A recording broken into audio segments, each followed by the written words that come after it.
Hello everyone, this is Jimmy and welcome to episode 4 of Celestial Journey. I was going to start this episode off by going Enderman hunting, but I realized, or I guess remembered, that we spent last episode getting these traps of evil, so why not put them to use and just build a mob farm instead? So my plan is to do exactly that. I think we have spikes, which we'll use to kill the mobs. I see no reason not to use diamond spikes. And well, it's either between diamond spikes or golden spikes, because I think golden spikes do they drop experience, whereas diamond spikes do not. Maybe there's also the traps, right? If I don't know, I'll experiment a bit and figure out. Yeah, like player trap kills them as if it were a player kill, although that requires. Oh no, yeah, any skull works. Um, and then we have vector plates to move mobs around with, and I see no reason we can't build the fast vector plate variant. So it's just a matter of where to put it. Where's my... Oh, I think I had my sleep charm in my bag. There we go. Alright, cool. So I want to build it a little ways away from the base. Maybe I'll build it over here somewhere. Yeah. So one of the things I like to do in my mob farms is to make the doors out of dark ineffable glass. This allows you to both allows players to walk through it, and it blocks light, but it doesn't allow mobs through. Fundamentally, it just means you don't have to like worry about opening and closing doors to get in and out. So the trick to this though is that we need moonstones, and while these can be found very rarely while mining, I don't have one, or if I had one and I used it. So now we need to craft more, which gives us a good opportunity to make unstable ingots. So we got this division sigil last episode. Now we just have to activate it. So you see that this division sigil doesn't have like a... Basically, ours is activated false. And this one is, normal. It doesn't have MVT data on it. So to activate our division sigil, we have to do a little ritual. It's convenient that nighttime is coming. So let's see. I need to stag our enchantment table. I need to go to someplace reasonably open. And I need a mob. Give me 1 second to figure out what my portly gentleman hotkey is. Alright, so I found my hotkey. It's 0 by default. I don't know if these passives count. I need a passive mob. Or maybe any mob will do, but specifically I want like something that won't fight me. So I see that there's a sheep here. My mini map. There you are. Yoink. No. Yoink. Please. Oh, this tool doesn't have it. No. I forget which of my tools had portly gentleman on it. Yeah, you do. Doesn't work. Alright, shoot. I have a little time left. Let me just go make a golden lasso then. Alright, let's try that again. Yoink. Now, how long do I have till midnight? Please tell me I still have some time left. I don't see the moon. Oh, there it is. Because the time, I noticed in the upper right, doesn't seem accurate. Anyways, what I need to do is I need to place down that enchanting table. And I think it's, let's see, you need to surround it with a... You need to stop shooting these stupid skeletons. You need to surround it with a ring of redstone. And then sacrifice a mob on it right as it hits midnight. And in fact, if you right click this, it'll tell you. The time is right. Oh no. Redstone, hurry. So put your redstone there. Time's still right. Perform the sacrifice. Oh, come on. Did he run off? Well, we might have to wait till tomorrow night. I'm going to need a new mob. Or can it be any? Maybe it has to be a hostile mob here. Let's see.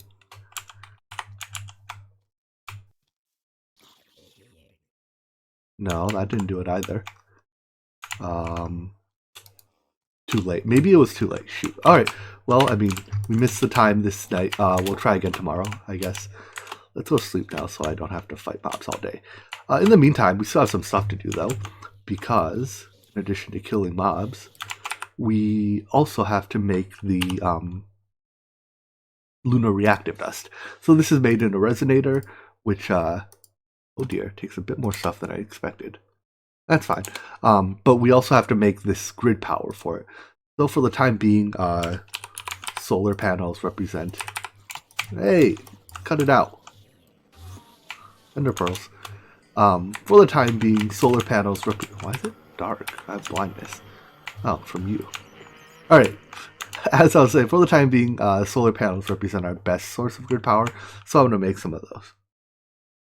So these solar powers are like your, tier 0 grid power generator. They only produce 1 grid power each, and they only do it during the day. They're generally speaking not very good. Point is, though, that's all you get at the beginning. So once we have those, we can set up a resonator. And in fact, I'm going to set it up with a couple hoppers so we can kind of automate it. No chests, you say. No wood, you say. It would be nice to have an applied energetic system so I can auto-craft things, wouldn't it? We're actually pretty close to that. Maybe we can get to that later this episode. Anyways, so the way it works is I want a chest. We'll just put it here for the time being. I'm sure it'll get moved. It doesn't use power or anything. All it uses is that grid power resource, which is tied to the player and transmitted wirelessly. And another hopper here. So we can put, let's start with putting polished stone in here. And that'll gradually get turned into stone burnt, which is like the, it's like a building block in applied energy, or in extra utilities. So what I want to do with this is I want to build a better power generation, grid power generation source. And my personal favorite is the water mill. Each water mill produces up to, let's see, 4 per side, and 4 sides will have flow, so 16-ish each. Pretty good. Anyways, we're going to need a fair bit of stone burnt for that, so I'll just let that process. Cool. Also, I used our ender star we got, or another star we got last episode to make an unbreakable wand. Probably wasn't the best use for it, but I needed a builder's wand to build that. I mean, I wanted a builder's wand to build our mob farm with, and I'm just a very lazy person. The other wands kind of suck, so the diamond wand would have been fine, except it takes a printed circuit. So I was like, oh, screw it, we're using another star. Whatever, we'll get more. So the sun's setting again, and now we can see our resonators have stopped working because we're not producing any grid power with our solar panels. So I guess now what we have to do is wait for it to become midnight, and then we can try our activation thingy one more time. So I think too early, yeah. I think what happened last time was the sheep was too far away when I killed it, and the zombie was too late when I killed it. But we'll find out soon enough. Alright, nighttime is once again upon us. Or midnight is once again upon us. I'm going to try killing these mobs here. Nah, that still didn't do it.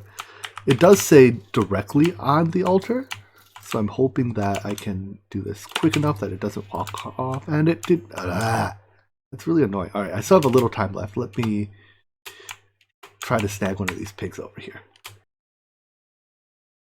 But I'm not quite sure why it's not activating. Maybe I have to kill it with a melee. I mean, I am using a melee weapon.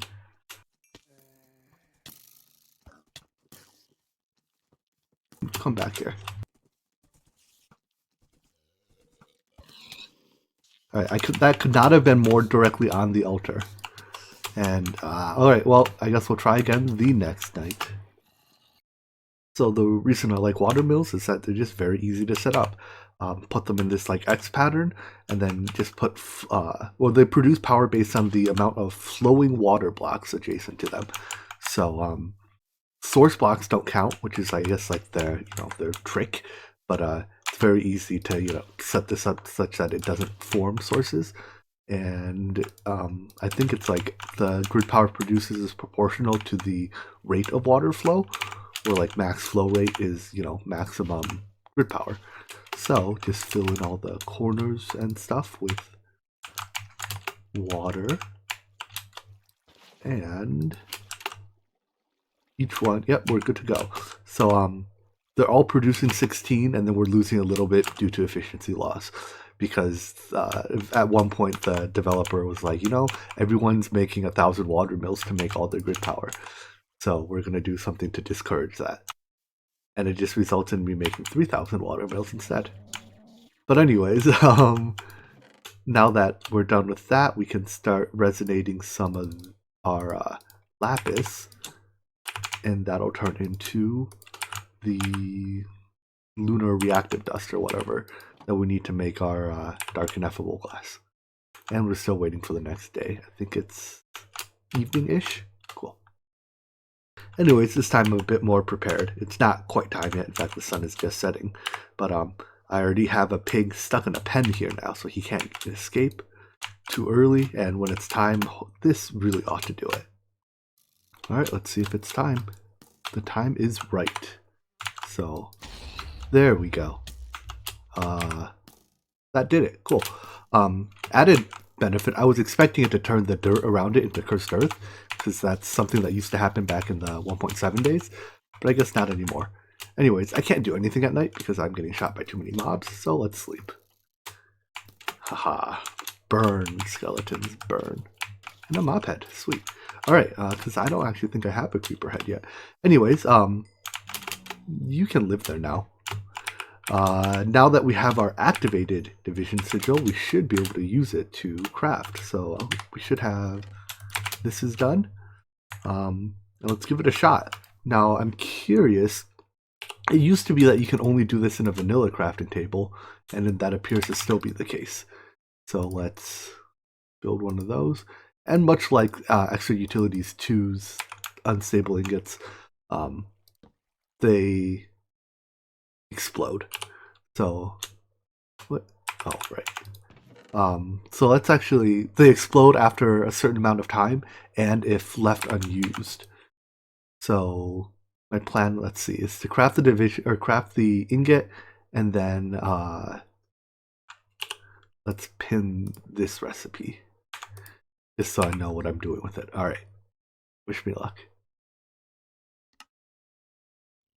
Uh-oh. Iron ingot, division sigil, diamond. Iron ingot, division sigil, diamond. Does it have to be... Shoot.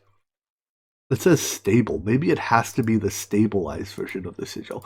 So we can upgrade the sigil once more by taking what we have and crafting it with all these things and creating the stable sigil, which creates ingots that don't explode. Because it doesn't look like this wants to create unstable ingots. And it looks like there's only the unstable or the stable version. Alright. Well, I mean, I guess all that was for naught. Technically, we didn't even need it because we can just make moonstones this way. It just, you know, it uses a marginally larger amount of diamonds that I have plenty of. But I thought using the division sigil would be cute. Well, you fooled me, game. You fooled me good. Anyways, I should repair my gun soon. Now that we have this, we can make a door. And, I mean, I guess, let's see, 8 is... Just make a simple door, something like this. That's not even centered. Haha, go me. Wait, is this... Should be 11, right? 1, 2, 3, 4, 5, 6, 7, 8, 9, 10, 11. Okay, it is an odd length. There. If I do this, it is centered. Aha. Anyways, I'm going to build the roof on this, and we can more or less finish up this mob farm. Alright, the roof and the lights are on. The lights aren't required, but without the lights, it's always dark in here, which means you can't turn the spawner off when you want to, you know, say service it. So we can turn this, or we can start the spawning process by just applying a drop of evil here, and it'll start spawning mobs. Now, I don't actually want mobs yet because I haven't placed the vector plates down, so I probably shouldn't have done that, but I've done it, and now I'm happy I have my torch. So the mobs that get spawned are extra fast and have a little bit of extra health, but besides that, they're basically normal mobs. And I just realized that we actually can get, you know, that specter there's a flying mob. So maybe torches aren't the best idea. I mean, not torches, vector plates. I wonder, do we have... No, it's not fan, F-A-N. Do we have mob fans? We do. Do we have the good mob fans? Doesn't look like it. If these can push mobs far enough, maybe it's better to use open blocks fans because these can push flying mobs, whereas vector plates, I don't think will. Yeah, let me go ahead and make up some fans then, and we can try that out. Alright, so I think fans are serviceable. The way they work is that when given a redstone signal, I think they have a strength proportional to the strength of the redstone signal. So at full power, they push you about 8 blocks. Let's see, 1, 2, 3, 4, 5, 6, and it falls off towards the end. 7. So yeah, just about 8 blocks. So what we'll have to do is we'll have to push the mobs from basically all sides and let them fall into a trap in the center, which I think is doable. Slight downside, we need a lot of these fans. Ooh, you can turn them by right-clicking. Can you turn the other way by shift right-clicking? No? Oh, yeah, you can. Sweet. Anyways, we're going to need a fair number of these, and they're not cheap. They take a little bit of dark steel, but oh well. I'm just going to make, I don't know, maybe like stack-ish of them. I've made a mistake. I turned the fans on and now I'm trapped inside. I don't have... Oh, do I have my Staff of Traveling on me? I do. Alright, haha. Problem solved. Anyways, I guess that's proof enough that it works. So a switch here turns the fans on and off. I use red alloy wire here instead of just regular redstone because red alloy wire suffers a lot less decay than regular redstone does. I think it's not quite no decay. In fact, I can test. If I break this one and this piece gets dimmer, right, we can tell that there is some redstone decay in it. And yeah, there is. I think it's full decay over like 256 blocks, but I could be wrong on that, so don't quote me. Anyways, now that all the mobs should get pushed right over this pit, I expect they will, even the ones that fly will eventually, fall. And all I have to do is put some spikes at the bottom there. So let's go make up some diamond. Yeah, let's start with diamond spikes and give it a go. Alright, so I could only make 2 diamond spikes because the golden spikes they take magical wood. Ow, ow, ow, ow, ow. And I ran out of, well, I'm running out of experience and I ran out of bookshelves. So anyways, I'm hoping that between those and the vector plates it'll get the job done. So let's try turning everything on. See, turn the fans on, turn the lights off. Mobs should spawn and they fall in there. Let's turn the lights back on after a second, just to make sure all the mobs in here are actually dead. Sweet. So now we just need a way to collect these drops. Ow, ow, ow. Oh right, they don't get collected while they're sitting in the... Ooh, we have an ender pearl. The tile with the spike. Do we have any... like a ender hopper type thing? We do. Cool. Alright, so let's use an ender hopper and suck stuff into a buffer chest, and then we'll probably need to make a drawer system somewhere for it. And I guess we'll have to dig from here. Yeah, I'll dig underneath it and build at least our ender hopper set up directly underneath it. Alright, so for the time being, we'll collect loot into this diamond chest with an ender hopper. That should be able to collect the items even that are occupying the space with the spikes. So I think we're good to turn everything back on. I want to let it run a while just so I see what types of drops we get. Like, do we get, a bunch of swords and stuff we have to filter out, or is it mostly stuff that can go straight into a drawer? I'm hoping it's more of, stuff that can go straight into drawers, because having to filter out like swords and armors is suboptimal. Anyways, I'm gonna let this run for 10-20 minutes, at least until the chest is mostly full, and we'll come back and see what we've got. I like that so far we haven't gotten stupid useless weapons and bows and whatever else. Anyways, be back in a bit. So while our mob farm runs, we're just going to need to build somewhere to put the items. And for something that typically has a fixed number of drops, I like to use drawers. Mostly because drawers, when upgraded, can hold a lot of items per drawer. So it starts at 32 stacks per, and the upgrades, what do they call it? Storage upgrades, I think. Eventually we can make the emerald ones, which is 32 times base value. So each, and there's like 7 slots, so we can hold basically 7 times 32 squared items. Comes out to, I think, a hair under 300k or a hair under 400k.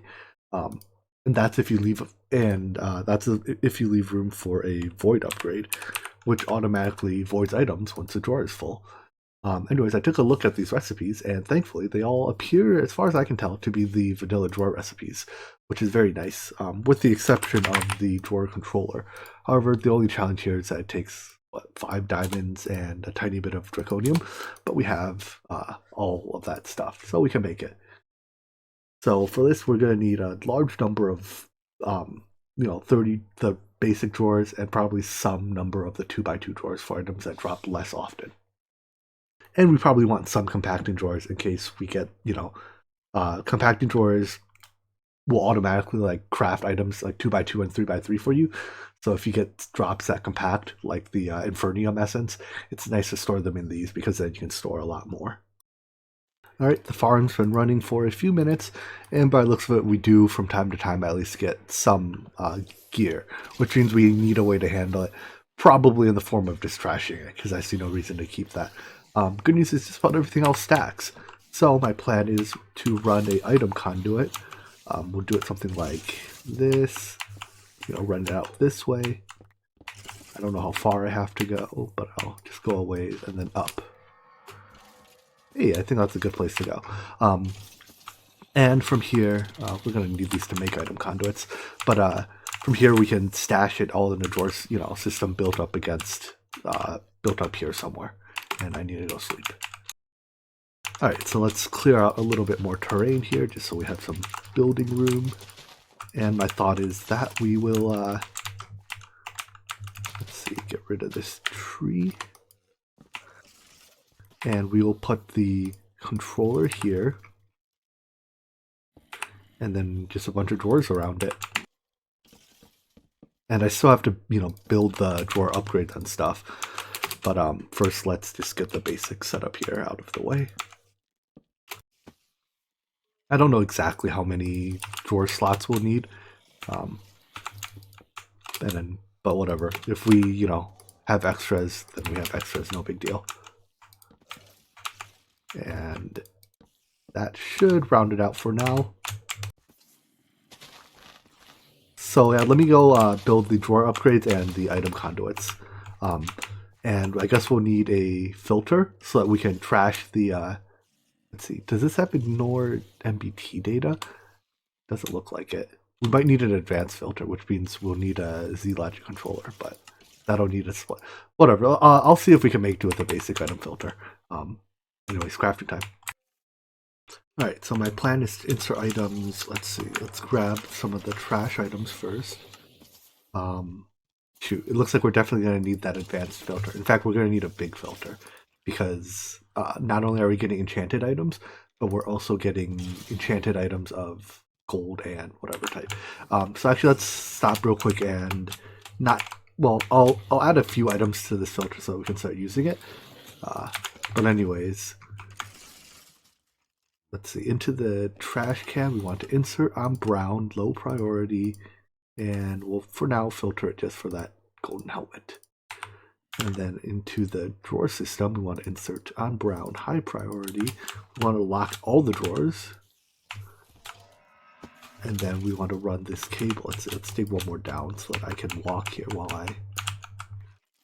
after I've run the cable. That'll get sucked into here, but whatever. And then we can run our item conduit.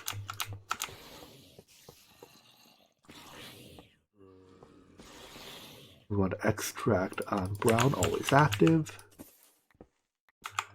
And what that should do now is when I put, let's see, so this should get sent to the trash can, which it looks like it did.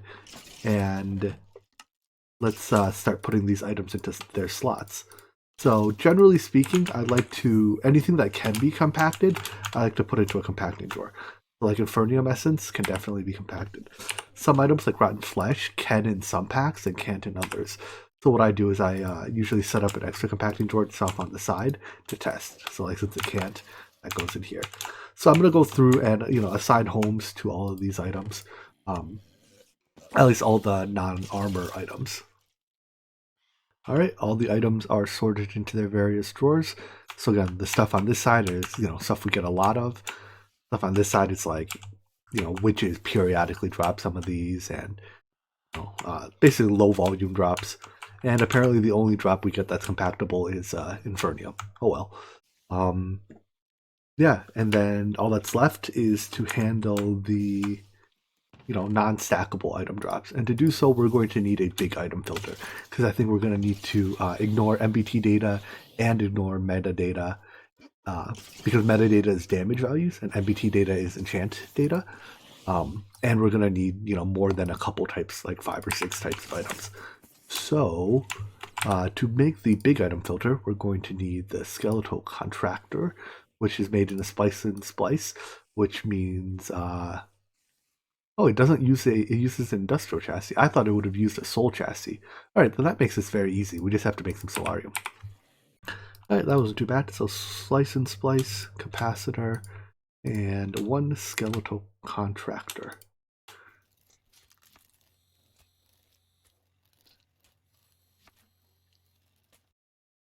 And then with this, we can turn it into the big item filter. And then with this, we can go ahead and configure the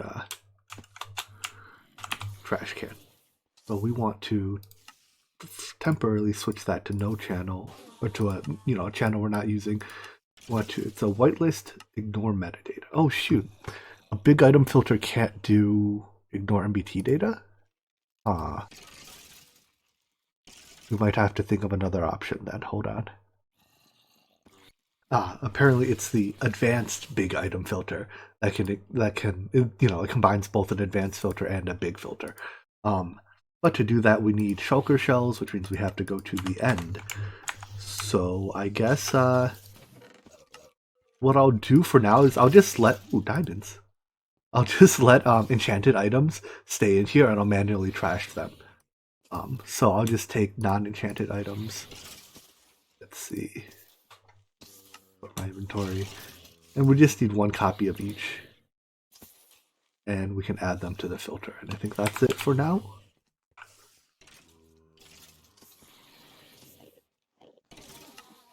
So we want you,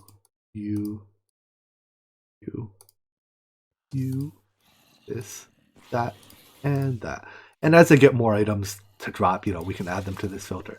But ignore metadata whitelist, put it back on the brown channel, and we should see that all these items are being trashed.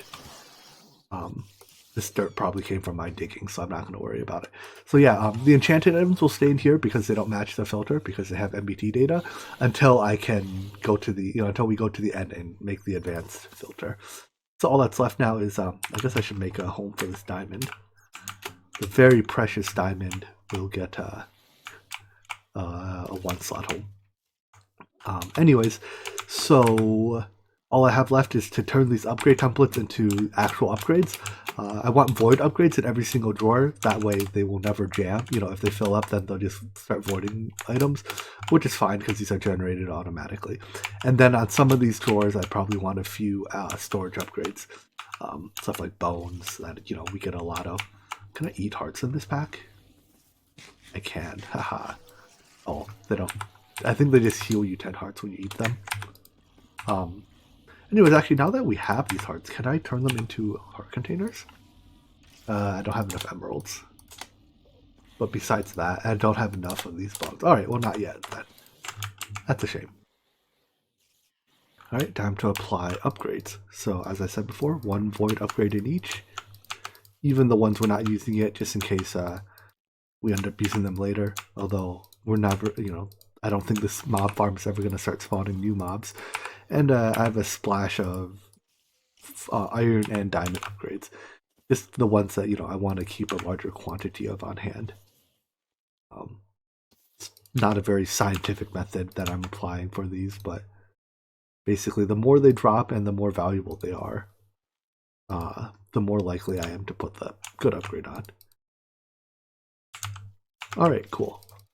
So what this should do is, these have, this one can hold like 512 stacks of Infernium essence, and if it ever gets there, it'll start voiding. So I think for now, our basic Cursed Earth mob farm is done. I still, again, from time to time have to come here and, just pick these up and throw them into the trash can just so that we don't fill up that drawer and jam it. But besides that, this is done.